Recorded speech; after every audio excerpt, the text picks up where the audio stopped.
ನಮಸ್ತೆ ಎಲ್ರಿಗೂ. Hi my dear student.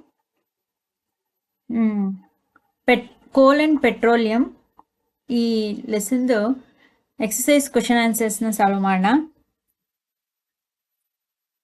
First question ನೋಡಿ, what are the advantages of using CNG and LPG as fuels? ಅಂದರೆ ನಾವು CNGಯನ್ನು ಅಂದರೆ ಕಂಪ್ರೆಸ್ಡ್ ನ್ಯಾಚುರಲ್ ಗ್ಯಾಸ್ ಮತ್ತು LPG ಲಿಕ್ವಿಡ್ ಪೆಟ್ರೋಲಿಯಂ ಗ್ಯಾಸ್ ಇದು ಎರಡನ್ನೂ ಇಂಧನವಾಗಿ ಉಪಯೋಗಿಸೋದ್ರಿಂದ ನಮ್ಗೇನೇನು ಉಪಯೋಗ ಇದೆ ಅಂತೇಳಿ. ಫಸ್ಟ್ ಒನ್ ನೋಡಿ, the advantages of using CNG and LPG as fuels are they are used as non polluting fuels to transport vehicle. ವಾಹನಗಳಲ್ಲಿ ಇಂಧನವಾಗಿ ಬಳಸೋದ್ರಿಂದ ಇದು ಪೊಲ್ಯೂಷನ್ ಅಂದರೆ ಮಲಿನವನ್ನು, ಪರಿಸರವನ್ನು ಮಲಿನ ಮಾಡೋದು ತಪ್ಪುತ್ತೆ. ನಾನ್ ಪೊಲ್ಯೂಟಿಂಗ್ ಫ್ಯೂಯಲ್ ಇದು ಮಲಿನವನ್ನು ಉಂಟು ಮಾಡದೇ ಇರ್ತಕ್ಕಂತಹ ಅನಿಲವಾಗಿದೆ. ಎರಡನೇದು LPG and CNG both are easy to store and transport. ಏನು ಸಿಲಿಂಡರ್ಗಳಲ್ಲಿ ಅಂದರೆ LPGಯನ್ನು ಮತ್ತು CNG ಕಂಪ್ರೆಸ್ಡ್ ನ್ಯಾಚುರಲ್ ಗ್ಯಾಸ್ ಎರಡನ್ನೂ ನಾವು ತುಂಬ ಸುಲಭವಾಗಿ ಸ್ಟೋರ್ ಮಾಡಿಡ್ಬೋದು, ಶೇಖರಣೆ ಮಾಡಿಡ್ಬೋದು, ಮತ್ತು ಎಲ್ಲಿಗೆ ಬೇಕಾದರೂ ತೆಗೆದುಕೊಂಡು ಟ್ರಾನ್ಸ್ಪೋರ್ಟ್ ಮಾಡೋದಕ್ಕೆ ಉಪಯೋಗ ಆಗುತ್ತೆ. CNG is used for power generation. ಏನು ಶಕ್ತಿಯನ್ನು ಉತ್ಪಾದನೆ ಮಾಡೋದಕ್ಕೆ ಸಹ ಈ CNGಯನ್ನು ಕಂಪ್ರೆಸ್ಡ್ ನ್ಯಾಚುರಲ್ ಗ್ಯಾಸನ್ನು ಬಳಸ್ಕೋಬೋದು. ಜನರೇಟರ್ಗಳಲ್ಲಿ ಶಕ್ತಿಯನ್ನು ಉತ್ಪಾದನೆ ಎಲೆಕ್ಟ್ರಿಕ್ ಜನರೇಟರ್ಗಳಲ್ಲಿ ಈ CNGಯನ್ನು ಬಳಸ್ಕೋಬೋದು. These fuels have more energy per unit volume.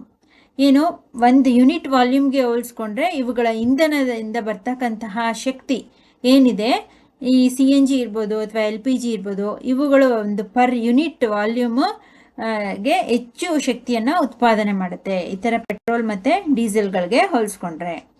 LPG can be used directly for burning in homes and factories. ಸಾಮಾನ್ಯವಾಗಿ ನಾವೇನು ಗೃಹ ಬಳಕೆಗೆ ಮತ್ತು ಕೈಗಾರಿಕೆಗಳಲ್ಲಿ, ಕಾರ್ಖಾನೆಗಳಲ್ಲಿ LPGಯನ್ನು ಲಿಕ್ವಿಡ್ ಪೆಟ್ರೋಲಿಯಂ ಗ್ಯಾಸನ್ನು ಡೈರೆಕ್ಟಾಗಿ ನಮ್ಮ ಬರ್ನಿಂಗ್ ಫ್ಯೂಯಲ್ ಆಗಿ ಅಂದರೆ ಉರಿಯುವಂತಹ ವಸ್ತುವಾಗಿ ನಮ್ಮ ಗೃಹ ಬಳಕೆಗಳಲ್ಲಿ ಮತ್ತು ಕೈಗಾರಿಕೆಗಳಲ್ಲಿ ಇಂಧನವಾಗಿ ಬಳಸ್ಬೋದು. These are easily available and affordable cost. ಏನು ನಮಗೆ ಸುಲಭವಾಗಿ ಸಿಗುತ್ತೆ ಮತ್ತು ಕೊಂಡುಕೊಳ್ಳಬಹುದಾದಂತಹ ಬೆಲೆಗೆ ಇದು ಈಸಿಯಾಗಿ ಸುಲಭವಾಗಿ ಸಿಗುತ್ತೆ. LPG and CNG has virtually no ash particles left after burning. ನೀವೇ ಅಬ್ಸರ್ವ್ ಮಾಡಿ, ಒಲೆಯಲ್ಲಿ ಸೌದೆ ಒಲೆಯಲ್ಲಿ ಅಡುಗೆ ಮಾಡೋದ್ರಿಂದ ಹೊಗೆ ಬರುತ್ತೆ, ಆ್ಯಶಸ್ ಬೂದಿ ಬರುತ್ತೆ. ಅದೇ LPG ಗ್ಯಾಸಲ್ಲಿ ಅಡುಗೆ ಮಾಡ್ತಿದ್ದಿರಲ್ಲ ಸಿಲಿಂಡರ್ಗಳಲ್ಲಿ ನಿಮ್ಮ ಮನೆಗಳಲ್ಲಿ, ಏನಾದರೂ ಆ್ಯಶ್ ಬರುತ್ತಾ, ಹೊಗೆ ಆಗುತ್ತಾ, ಅಥವಾ ಅದು ಆಫ್ ಆದಮೇಲೆ ಏನಾದರೂ ಕೆಳಗಡೆ ಬೂದಿ ಆ ಥರ ಏನಾದರೂ ಉಳ್ಕೊಳುತ್ತಾ? ಆ್ಯಶಸ್ ಅಂದರೆ ತ್ಯಾಜ್ಯ ವಸ್ತು, ಉಳಿಕೆ ವಸ್ತು. ಏನು ಯಾವುದೇ ರೀತಿಯ ಉಳಿಕೆ ಕಣಗಳು LPG ಮತ್ತು CNGಗಳಲ್ಲಿ, ಗೋಬರ್ ಗ್ಯಾಸಲ್ಲೂ ಅಷ್ಟೇ ಯಾವುದೇ ರೀತಿ ಬರಲ್ಲ. ಅರ್ಥ ಆಯ್ತಾ? ಗೋಬರ್ ಅನಿಲ ಅದಲ್ಲ, ಅದನ್ನು ಸಹ ಒಳ್ಳೆ ಇಂಧನ ಅದು. ಅದನ್ನು ಸಹ ನಾವು ಆಕಳು ಹೆಚ್ಚು ಇರ್ತಕ್ಕಂಥವ್ರ ಮನೆಗಳಲ್ಲಿ ಗೋಬರ್ ಅನಿಲವನ್ನು ಗೃಹ ಬಳಕೆಯಲ್ಲಿ ಎಲೆಕ್ಟ್ರಿಸಿಟಿ ಲೈಟನ್ನು ಮತ್ತು ಅಡಿಗೆ ಇಂಧನವಾಗಿ ಸಹ ಅದನ್ನು ಬಳಸ್ಕೊಳ್ಬೋದು. ಕ್ವೆಶನ್ ನಂಬರ್ 2 ನೋಡಿ, name the petroleum product used for surfacing of road. ರಸ್ತೆಗಳ ಮೇಲ್ಮೈ ನಿರ್ಮಾಣದಲ್ಲಿ ಬಳಸ್ತಕ್ಕಂತಹ ಪೆಟ್ರೋಲಿಯಂನ ಉತ್ಪನ್ನ ಯಾವುದು ಅಂತ ಕೇಳಿದ್ದಾರೆ. ತುಂಬ ಸಲ ಹೇಳಿದ್ದೀನಿ, ಬಿಟುಮಿನ್. ಫಸ್ಟ್ ಎಲ್ಲ ಕೋಲ್ ಟಾರ್ನ ಬಳಸ್ತಾ ಇರೋ ಡಾಂಬರೀಕರಣದಲ್ಲಿ ಟಾರನ್ನು, ಈಗ ಬಿಟುಮಿನ್ ಎಂಬ ಪೆಟ್ರೋಲಿಯಂ ಉತ್ಪನ್ನವನ್ನು ಸರ್ಫೇಸಿಂಗ್ ಆಫ್ ರೋಡಲ್ಲಿ ಬಳಸ್ತಾ ಇದ್ದಾರೆ. ಕ್ವೆಶನ್ ನಂಬರ್ 3, ಡಿಸ್ಕ್ರೈಬ್ ಹೌ ಕೋಲ್ is formed from dead vegetation. ಏನು ಸತ್ತ ಸಸ್ಯವರ್ಗದಿಂದ ಹೇಗೆ ಕಲ್ಲಿದ್ದಲು ಉಂಟಾಗುತ್ತೆ? What is the process called? ಈ ಒಂದು ಪ್ರಕ್ರಿಯೆಗೆ ಏನಂತ ಕರೀತಾರೆ? ಆನ್ಸರ್ ನೋಡಿ, about 300 million years ago the earth had dense forest in low laying wetland areas. ಸುಮಾರು 300 ಮಿಲಿಯನ್ ವರ್ಷಗಳ ಹಿಂದೆ ದಟ್ಟ ಅರಣ್ಯ ಹೊಂದಿತ್ತು. ಆ ಅರಣ್ಯದ ಸಸ್ಯವರ್ಗಗಳೆಲ್ಲವೂ ಭೂಮಿಯ ವೆಟ್ಲ್ಯಾಂಡ್, ಏನು ತೇವಾಂಶ, ಭೂಮಿಯ ತಳಭಾಗಕ್ಕೆ ಅದೆಲ್ಲವೂ ಹೊರಟೋಯ್ತು, ಉದುಗೋಯ್ತು. Due to the natural process, ಇದೊಂದು ನೈಸರ್ಗಿಕ ಪ್ರಕ್ರಿಯೆಗೊಳಪಟ್ಟು, ಲೈಕ್ ಫ್ಲಡ್ಡಿಂಗ್, ಪ್ರವಾಹದಿಂದ ಭೂಮಿಯ ಒಳಕ್ಕೆ ಹೋಗಿದ್ದು. These forest got buried under the soil. ಇದ್ರ ಮೇಲೆ ಏನು ಈ ದೊಡ್ಡದಾದಂಥ ದಟ್ಟ ಅರಣ್ಯ ಸಸ್ಯವರ್ಗದ ಮೇಲೆ ಹೆಚ್ಚು ಮಣ್ಣು ಅದ್ರ ಮೇಲೆ ಬೀಳ್ತು. As more soil deposited over them, ಅದ್ರ ಮೇಲೆಲ್ಲ ಮಣ್ಣು ಡಿಪಾಸಿಟ್ ಆಗೋಯ್ತು, ಎಲ್ಲ ಮುಚ್ಕೊಳ್ಬಿಡ್ತು. ದೇ ವರ್ ಕಂಪ್ರೆಸ್ಡ್, ಅದೊಂದು ಸಂಪೀಡನೆಗೊಳಗಾಯಿತು. The temperature also rose like as they sunk deeper and deeper, ಅದ್ರ ಮೇಲೆ ಹೆಚ್ಚಿನ ಟೆಂಪರೇಚರ್, ಹೆಚ್ಚು ತಾಪಮಾನ ಮತ್ತು ಹೆಚ್ಚೆಚ್ಚು ಒತ್ತಡ ಕೊಳಪಟ್ಟದ್ದು ಹೆಚ್ಚು ತಳಭಾಗಕ್ಕೆ ಹೋಗಲ್ಪಡ್ತು, ಕೆಳಗಡೆಗೆ. ಅಂಡರ್ ಹೈ ಪ್ರೆಷರ್, ಅತಿ ಹೆಚ್ಚಿನ ಒತ್ತಡ, ಆ್ಯಂಡ್ ಅಂಡರ್ ಹೈ ಟೆಂಪರೇಚರ್, ಹೆಚ್ಚು ತಾಪಮಾನ ಮತ್ತು ಹೆಚ್ಚಿನ ಒತ್ತಡದಿಂದ dead plants got slowly converted into ಕೋಲ್, ನಿಧಾನವಾಗಿ ಆ ಎಲ್ಲ ದಟ್ಟವಾದ ಸಸ್ಯವರ್ಗ, ಅರಣ್ಯ ಅದೆಲ್ಲ ಭೂಮಿ ಒಳಗೆ ಹೋಗಿದ್ದು ಮಣ್ಣದ್ರ ಮೇಲೆ ಕೂತು ಹೆಚ್ಚಿನ ತಾಪಮಾನ ಉಂಟಾಗಿ ಹೆಚ್ಚಿನ ಒತ್ತಡದಿಂದಾಗಿ ನಿಧಾನವಾಗಿ ಏನಾಯಿತು, ಆ ಸಸ್ಯವರ್ಗಗಳೆಲ್ಲವೂ ಸಸ್ಯವರ್ಗ ಎಲ್ಲವೂ ಕಲ್ಲಿದ್ದಲಾಗಿ ಪರಿವರ್ತನೆ ಆಯಿತು. ಆಸ್ ಕೋಲ್ ಕಂಟೈನ್ಸ್ ಮೈನ್ಲಿ ಕಾರ್ಬನ್, ಸಾಮಾನ್ಯವಾಗಿ ಕಾರ್ಬನ್ನ ಕಲ್ಲಿದ್ದಲು ಹೊಂದಿರುತ್ತೆ. ಕಲ್ಲಿದ್ದಲಿನ ಕಾರ್ಬನ್ನ ರೂಪನೇ ಅದು. ಸಾಮಾನ್ಯವಾಗಿ ಮೇಯ್ನ್ ಇರ್ತಕ್ಕಂತಹ ಘಟಕ ಕಲ್ಲಿದ್ದಲಿನಲ್ಲಿ ಇರುವಂತಹ ಪ್ರಮುಖವಾದ ಘಟಕನೇ ಕಾರ್ಬನ್, ಇಂಗಾಲ ಅಂತೇಳಿ ಕರೀತಾರೆ. The slow process of conversion of dead vegetation into coal is called a carbonisation. ಈ ರೀತಿ ನಿಧಾನಗತಿಯಲ್ಲಿ ಡೆಡ್ ವೆಜಿಟೇಷನ್, ಸತ್ತ ಸಸ್ಯವರ್ಗವು ಕಲ್ಲಿದ್ದಲಾಗಿ ಪರಿವರ್ತನೆ ಆಯ್ತಲ್ಲ, ಈ ಒಂದು ಪ್ರಕ್ರಿಯೆಗೆ ಕಾರ್ಬನೀಕರಣ, ಕಾರ್ಬನೈಸೇಷನ್ ಅಂತೇಳಿ ಕರೀತಾರೆ, ಒಂದೇ ವರ್ಡ್ ಅಲ್ವಾ. ಕನ್ವರ್ಷನ್ ಆಫ್, ಇಲ್ಲಿಂದ the conversion of dead vegetation into ಕೋಲ್, ಸತ್ತ ಸಸ್ಯವರ್ಗಗಳೆಲ್ಲವೂ ಕಲ್ಲಿದ್ದಲಾಗಿ ಪರಿವರ್ತನೆ ಆಗುವ ಈ ಒಂದು ಪ್ರಕ್ರಿಯೆಗೆ ಕಾರ್ಬನೈಸೇಷನ್, ಕಾರ್ಬನೀಕರಣ ಎಂದು ಕರೆಯುತ್ತಾರೆ. ಕ್ವೆಶ್ಚನ್ ನಂಬರ್ 4 ನೋಡಿ. Fill in the blanks. Fossil fuels are dash dash dash and dash. ಏನು ಪಳೆಯುಳಿಕೆ ಇಂಧನ ಅನ್ನೋದು ಒಂದು ಏನೇನು ಆನ್ಸರು? Natural gas, ಯಾವ್ದ್ಯಾವುದು? ಕೋಲ್, ಕಲ್ಲಿದ್ದಲು ಮತ್ತೆ ಪೆಟ್ರೋಲಿಯಂ, ಇವು ಮೂರು ಸಹ ಪಳೆಯುಳಿಕೆ ಇಂಧನಗಳು. Process of separations of different constituents from petroleum is called, ಏನು ಪೆಟ್ರೋಲಿಯಂನ ಘಟಕಗಳಿಂದ ಸಪರೇಟ್ ಮಾಡ್ತಕ್ಕಂತಹ ಪೆಟ್ರೋಲಿಯಂನ ಘಟಕಗಳಿಗೆ ಏನಂತ ಕರೀತಾರೆ? ರಿಫೈನಿಂಗ್, ರಿಫೈನಿಂಗ್ ಅಂತೇಳಿ ಕರೀತಾರೆ. Least polluting fuel for vehicle is, ಅತಿ ಕಡಿಮೆ ಪರಿಸರ ಮಾಲಿನ್ಯವನ್ನ ಉಂಟು ಮಾಡ್ತಕ್ಕಂತಹ ಇಂಧನ ಯಾವುದು? CNG, compressed natural gas. Refinery ಅಂದರೆ, ರಿಫೈನಿಂಗ್ ಅಂದರೆ ಶುದ್ಧೀಕರಣ ಮಾಡೋದು. ಅಂದರೆ ಪೆಟ್ರೋಲಿಯಂನಲ್ಲಿ ಎಷ್ಟೊಂದು ಉತ್ಪನ್ನಗಳು ಸಿಗುತ್ತೆ, ಘಟಕಗಳು ಸಿಗುತ್ತೆ ಅಲ್ವಾ. ಡೀಸೆಲ್ ಸಿಗುತ್ತೆ, ವ್ಯಾಕ್ಸ್ ಸಿಗುತ್ತೆ, ಮೇಣ, ಪ್ಯಾರಾಫಿನ್ ಮೇಣ, ಈ ಥರ ಎಷ್ಟೊಂದು ಸಿಗುತ್ತೆ. ಅವುಗಳನ್ನ ಸಪರೇಷನ್ ಮಾಡ್ತಾರಲ್ಲ ಪೆಟ್ರೋಲಿಯಂನಿಂದ, ಅವುಗಳ ಘಟಕಗಳನ್ನ ಸಪರೇಷನ್ ಮಾಡೋದನ್ನ ಶುದ್ಧೀಕರಣ ಅಂತೇಳಿ ಕರೀತಾರಂತೆ, ರಿಫೈನಿಂಗ್. ಅರ್ಥ ಆಯ್ತಾ? ನೆಕ್ಸ್ಟ್ ಲೆಸ್ ಪೊಲ್ಯೂಟಿಂಗ್ ಫ್ಯೂಯಲ್ ಯಾವುದು? CNG. ಅದೇ ಥರ ಕ್ವಶನ್ ನಂಬರ್ 5 ನೋಡಿ. True or false? A, fossil fuel can be made in laboratory ಅಂತ. ಸಾಧ್ಯನಾ? ನಾವು ನಮ್ಮ ಪ್ರಯೋಗಾಲಯದಲ್ಲಿ ಫಾಸಿಲ್ ಫ್ಯೂಯಲ್, ಪಳೆಯುಳಿಕೆ ಇಂಧನವನ್ನು ತಯಾರು ಮಾಡ್ಬೋದಂತೆ. False. CNG is more polluting fuel than petrol. ಏನು ಕಂಪ್ರೆಸ್ಡ್ ನ್ಯಾಚುರಲ್ ಗ್ಯಾಸ್ CNG ಇದೆಯಲ್ಲ, ಅದು ಪೆಟ್ರೋಲ್ಗೆ ಹೋಲಿಸ್ಕೊಂಡ್ರೆ ತುಂಬ ಪರಿಸರ ಮಾಲಿನ್ಯವನ್ನು ಉಂಟು ಮಾಡುತ್ತಂತೆ. ನಿಜನಾ? ತಪ್ಪು. False. False, false. Coke is almost pure form of carbon. ಹೌದು, ಕಲ್ಲಿದ್ದಲಿನಲ್ಲಿ ಇಂದ ಬರ್ತಕ್ಕಂತಹ ಉಪ ಉತ್ಪನ್ನವೇ ಕೋಕು. ಅರ್ಥ ಆಯ್ತಾ? ಈ ಕೋಕ್ ಅನ್ನೋದು ಕಾರ್ಬನ್ನ ಶುದ್ಧ ರೂಪ. ಕಾರ್ಬನ್ನ ಶುದ್ಧ ರೂಪ ಯಾವುದು? ಕೋಕ್. ಸರಿ, ಇದು true. Coal tar is a mixture of various substances. ಹೌದು, ಕೋಲ್ ಟಾರ್ ಅನ್ನೋದು, ಕೋಲ್ ಟಾರ್ ಗ್ಯಾಸ್, ಕಲ್ಲಿದ್ದಲಿನ ಡಾಂಬರ್ ಅಂತ ಏನು ಕರಿತೀವಿ, ಅದು ಅನೇಕ ವಸ್ತುಗಳ ಮಿಶ್ರಣವಾಗಿದೆ. ಹೌದು, true. Kerosene is not A fossil fuel ಅಂತ. ಕೆರೋಸಿನ್, ಸೀಮೆ ಎಣ್ಣೆ ಅನ್ನೋದು ಒಂದು ಪಳೆಯುಳಿಕೆ ಇಂಧನ ಅಲ್ವಂತೆ. ಹೌದು, ಅದು ಪಳೆಯುಳಿಕೆ ಇಂಧನನೇ. ಫಾಲ್ಸ್. ಆಯ್ತಾ? ಸಿ ನೆಕ್ಸ್ಟ್ ಕ್ವೆಶ್ಚನ್ ನಂಬರ್ 6 ನೋಡಿ. Explain why fossil fuels are exhaustible natural gas. ಯಾಕೆ ಪಳೆಯುಳಿಕೆ ಇಂಧನವನ್ನ ಬರಿದಾಗುವ ನೈಸರ್ಗಿಕ ಸಂಪನ್ಮೂಲ, ಎಕ್ಸಾಸ್ಟೇಬಲ್ ನ್ಯಾಚುರಲ್ ಗ್ಯಾಸ್ ಅಂತ ಕರಿತೀವಿ? Fossil fuels are formed over a period of million of years. ನಮಗೆ ಪಳೆಯುಳಿಕೆ ಇಂಧನಗಳು ಸಾವಿರಾರು ಮಿಲಿಯನ್ ವರ್ಷಗಳ ಹಿಂದೆ ತಯಾರಾಗಿರತಕ್ಕಂಥದ್ದು. By the action of high temperature and high pressure on the remains of dead plants and animal. ಅತಿಯಾದ ತಾಪ ಮತ್ತು ಅತಿಯಾದ ಒತ್ತಡಕ್ಕೆ ಸತ್ತ ಸಸ್ಯ ಮತ್ತು ಪ್ರಾಣಿಗಳ ಪಳೆಯುಳಿಕೆಗಳಿಂದ ಈ ಪೆಟ್ರೋಲ್ ಮತ್ತು ಡೀಸೆಲ್ ಪಳೆಯುಳಿಕೆ ಇಂಧನಗಳು ಉಂಟಾಗಿದೆ. These fossil fuels are exhaustible natural resources because these are exhausted by human activities. ಇದು ಯಾಕೆ ಬರಿದಾಗ್ತಿದೆ, ಬರಿದಾಗೋ ಸಂಪನ್ಮೂಲ ಅಂತ ಯಾಕೆ ಕರಿತೀವಿ ಅಂದರೆ, ಇದು ಬರಿದಾಗೋ ಸಂಪನ್ಮೂಲನೇ, ಆದರೆ ಮನುಷ್ಯನ ಅತಿಯಾದ ಬಳಕೆಯಿಂದ ಮತ್ತಷ್ಟು ಹ್ಯೂಮನ್ ಆಕ್ಟಿವಿಟೀಸಿಂದ ಮತ್ತಷ್ಟು ಖಾಲಿ ಆಗ್ತಿದೆ. Exhausted by human activities can not be recreated in the short period of time. ಮತ್ತೆ ಇದನ್ನು ಕಡಿಮೆ ಅವಧಿಯಲ್ಲಿ ನಾವು ಪ್ರಕೃತಿಯಲ್ಲಿ ಭೂಮಿಯಲ್ಲಿ ಮತ್ತೆ ನಾವು ಮನುಷ್ಯ ಪೆಟ್ರೋಲ್ ಮತ್ತು ಡೀಸೆಲನ್ನು ತಯಾರು ಮಾಡೋದಕ್ಕೆ ಸೃಷ್ಟಿಸೋದಕ್ಕೆ ಸಾಧ್ಯ ಇಲ್ಲ. ಹಾಗಾಗಿ ಇದೊಂದು ಬರಿದಾಗ್ತಕ್ಕಂತಹ ಸಂಪನ್ಮೂಲ.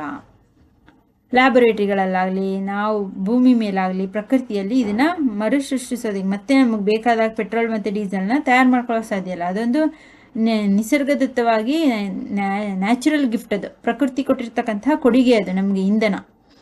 ಅದನ್ನು ಎಷ್ಟು ಬೇಕೋ ಅಷ್ಟು ಮಿತವಾಗಿ ಬಳಸಿದಷ್ಟು ಮುಂದಿನ ಜನ್ರೇಷನ್ನು ಮತ್ತೆ ಬಳಸೋದಕ್ಕೆ ಅನುಕೂಲ ಆಗುತ್ತೆ. ಈಗಲೇ ನಾವೆಲ್ಲ ಖಾಲಿ ಮಾಡಿಬಿಟ್ವಿ ಅಂದರೆ ಅದರ ಬಳಕೆ ಅತಿಯಾಗಿ ಪರಿಸರನೂ ಮಾಲಿನ್ಯ ಉಂಟಾಗುತ್ತೆ, ನಮಗೂ ಮತ್ತೆ ಸಿಗೋದಿಲ್ಲ. Question number 7, describe characteristics and uses of coke.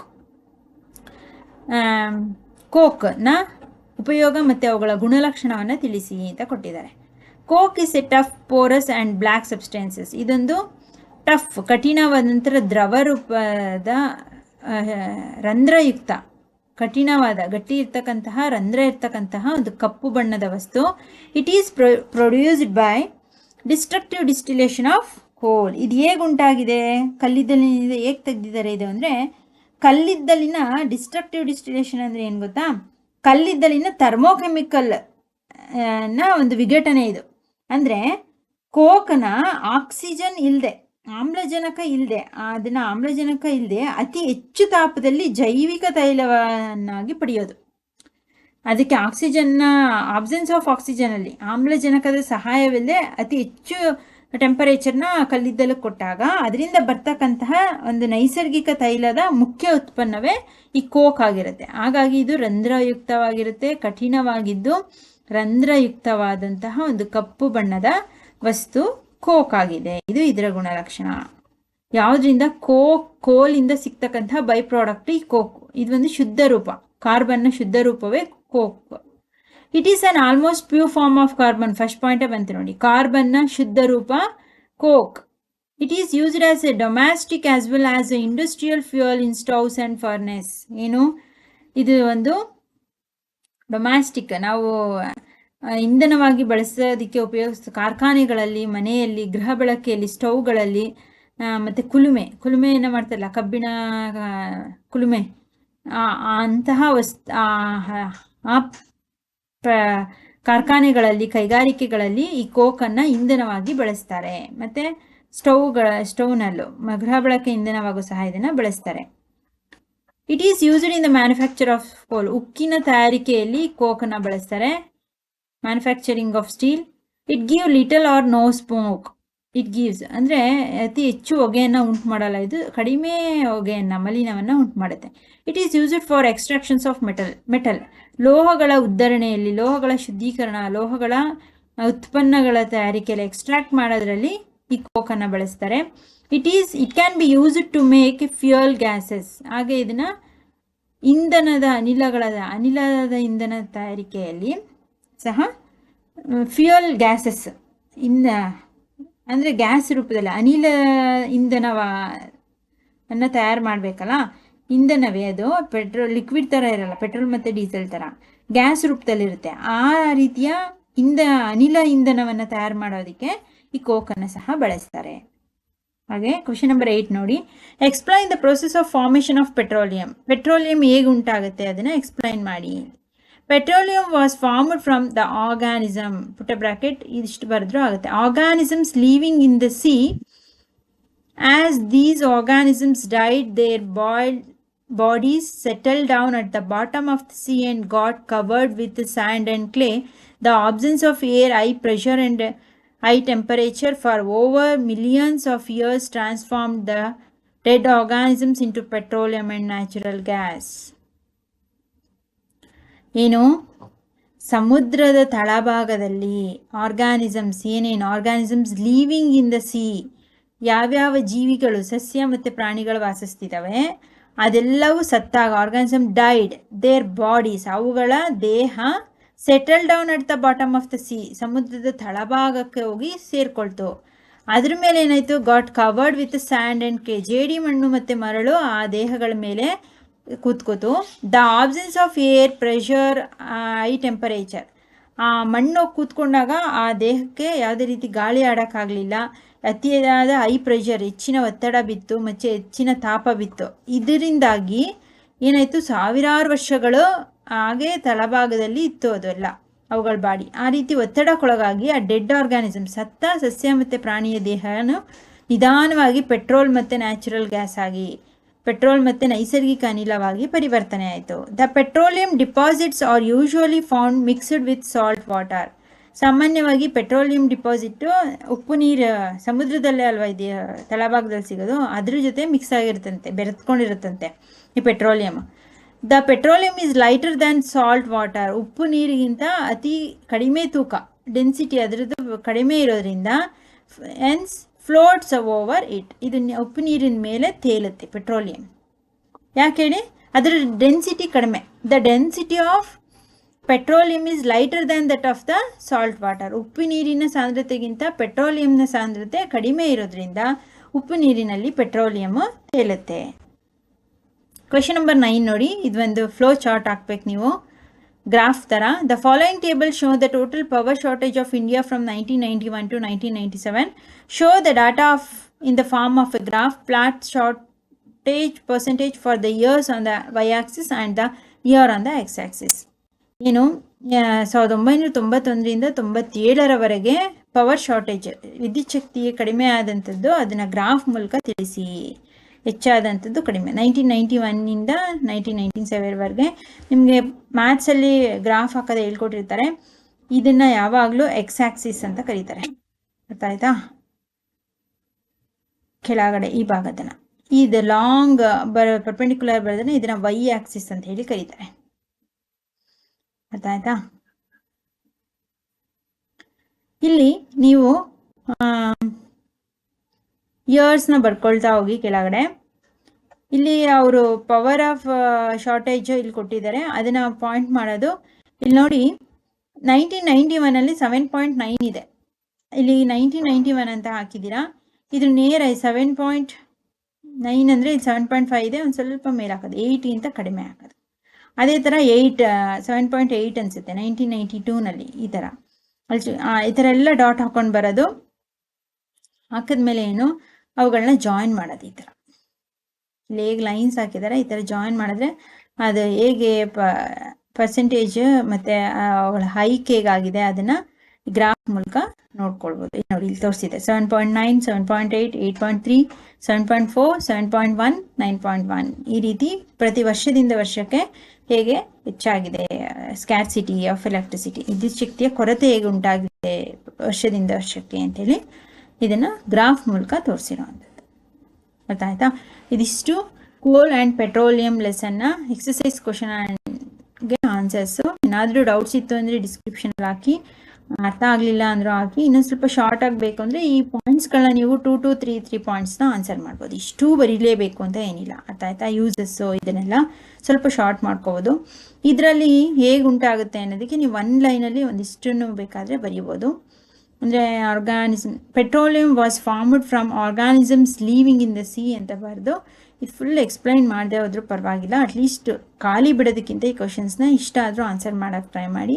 But ಇದ್ರದ್ದು ಹೇಗೆ ಉಂಟಾಯಿತು ಅಂತ 2 ಮಾರ್ಕ್ಸ್ಗೆ 3 ಮಾರ್ಕ್ಸ್ ಕೇಳಿದ್ರೆ ಇಲ್ಲಿವರೆಗೂ ಬರೀಬೇಕಾಗತ್ತೆ, ಆರ್ಗಾನಿಸಮ್ ನ್ಯಾಚುರಲ್ ಗ್ಯಾಸ್ವರೆಗೂ. ಒಂದು ಸ್ವಲ್ಪ ಪ್ರಾಕ್ಟೀಸ್ ಮಾಡಿ ಅರ್ಥ ಮಾಡ್ಕೊಂಡು ಬರೀರಿ, ಈಸಿ ಆಗುತ್ತೆ ನಿಮಗೆ. ಈಗ ಎಕ್ಸ್ಪ್ಲೈನ್ ಮಾಡಿದ್ದೀನಲ್ವ, ನಿಮ್ಮ ವರ್ಡ್ಸಲ್ಲೇ ಅದನ್ನು ಅರ್ಥ ಮಾಡ್ಕೊಂಡು ಬರೆಯೋದಕ್ಕೆ ಟ್ರೈ ಮಾಡಿ. read in your textbook, underline the important words, and better way of learning is write to learn. ಚೆನ್ನಾಗಿ ಬರೆದು ಅಭ್ಯಾಸ ಮಾಡಿ, ಬರುತ್ತೆ, ಈಸಿ ಆಗುತ್ತೆ. ಆದಷ್ಟು ಅರ್ಥ ಮಾಡಿಕೊಂಡು ಆನ್ಸರ್ ಮಾಡೋದಕ್ಕೆ ಟ್ರೈ ಮಾಡಿ. ಓಕೆನಾ? ಓಕೆ ಮೈ ಡಿಯರ್ ಸ್ಟೂಡೆಂಟ್, ಇದರ ಈ ಪ್ಲೇಲಿಸ್ಟ್ಗೆ ಹೋದರೆ ಕಂಪ್ಲೀಟ್ ಈ ಲೆಸನ್ ಕಂಪ್ಲೀಟ್ ವಿಡಿಯೋಸ್ ಸಿಗುತ್ತೆ. ಅಲ್ಲಿ ನೋಡ್ಕೊಳ್ಳಿ, ಟೆಕ್ಸ್ಟ್ ಬುಕ್ ರೆಫರ್ ಮಾಡಿ ಕ್ವಶನ್ ಆ್ಯಂಡ್ ಆನ್ಸರ್ನ ನೋಟ್ಸ್ ಮಾಡ್ಕೊಳ್ಳಿ. Okay, thank you.